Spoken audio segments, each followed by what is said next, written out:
It's a Tuesday morning and I'm going to start off my day by having some quick breakfast. Slamming some Weet-Bix, pouring some milk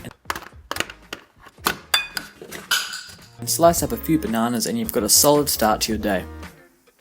Because it is currently school break in New Zealand, I have the entire day off to work on my game, Lone Wolf World War II. Lone Wolf is a World War II piloting game where you get to fly around shooting down enemy planes, bombing buildings and tanks, and lasting as long as you possibly can out on the battlefield. You can go to nearly every country in Europe, and even a few countries in the Middle East and Africa, and even have your own influence on the events of World War II. If you are interested, I will leave a link to the trailer down below and in the cards, and of course be sure to wishlist it now on Steam. Of course I'll have a link to the Steam page below as well, so make sure to wishlist before continuing this video. I'd really appreciate it.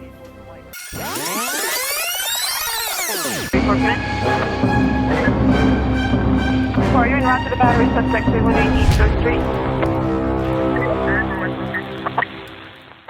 Today, because I have the entire day to do whatever I want, I'm going to start off by putting together a list of things I need to get done.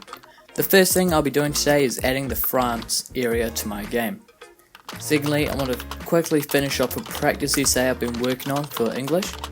Thirdly, I want to do some work on my new to-do list app that I started only a few days ago. Fourthly, I want to do a little bit of study on HCI for my Digital Technologies school class. Fifthly, I want to post out some new GIFs of my game at Lone Wolf World War II, which if you haven't already, be sure to wishlist now on Steam, link in the description. Finally, I'm going to try add a new enemy plane into my game, which has already been designed by the game's artist. Okay, now that we were all prepared for the day, let's get straight to work. So as per the to-do list, I'm going to start off by creating the France area for my game. Currently all I have is a default game area which just contains all the possible locations that have been created for the game, like a forest, island covered ocean and the desert. But this is a problem, because obviously there aren't any deserts in France. So we want to create a separate area that only contains locations that would actually appear in France. The first thing I do is duplicate the default area and name it France. I then head on over to the location spawner and remove all the areas that don't feel like they would be very common in France. After this, France only really has 3 or 4 locations, but over time I'm planning on adding a ton more locations to the game, which will keep each country feeling fresh and unique from the others. Alright, now that it's all cleaned up, we can now run the game and see that the France area is up and running. Because now I want to quickly do a bit of work on my practice English essay. The essay is on the movie The Prestige by Christopher Nolan, which if you haven't seen it already, you should definitely check it out. I'll quickly hand it in and hopefully I'll have a bit of feedback to consider before going into the real test in a few days' time. Next, I want to spend a bit of time working on my side project, which is a simple to-do list web app kind of like Trello, but currently nowhere as good, don't worry. The main feature I'll be working on today is the ability to complete and then remove tasks.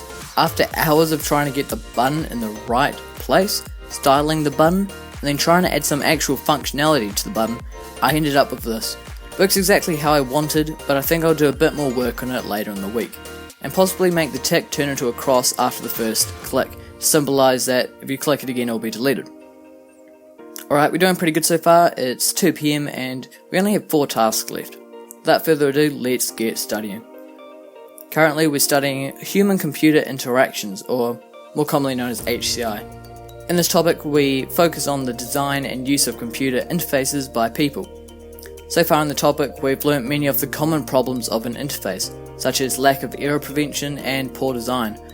But now I'm going to do a bit of study on what's known as Nielsen's 10 heuristics.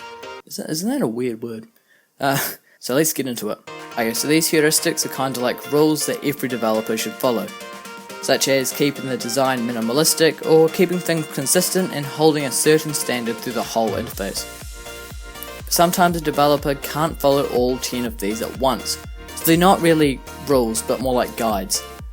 It's like when you go down to your local river and see a crocodile warning sign. They can't stop you from going to the river, but they'll definitely try to. Damn, is it just me or did I nail that metaphor? No? Oh. I'm sure you got the idea. Anyway, now we've got all the non-Gamedev related tasks out of the way, we can get to work on, well, the game. What I want to work on now is a brand new enemy plane for the game. The plane is called the Dornier Door 17? don't think I said that right. But hopefully. After a bit of research, I discovered that this plane is a little slower than the speed of the default plane, but it does carry much more damaging bullets and bombs. So with all this in mind, I jumped into some code and set up the new enemy plane.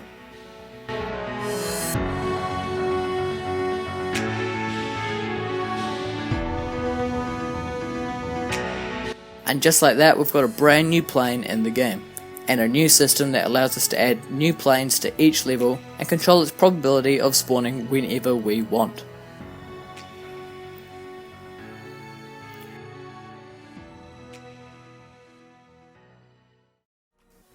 I downloaded a few of the GIFs my friend had created for me and posted them out for the world to see, of course with a link nearby to Wishlist my game. If you haven't already, be sure to click the link below and wishlist Lone Wolf World War 2 right now. It would be majorly appreciated. Alright, thank you for watching today's video. I hope you enjoyed it. It's been great spending my day with you all, and it would be great to see you all again sometime. But for now, smash like, subscribe, comment, you know the deal, and I'll see you next time. Goodbye.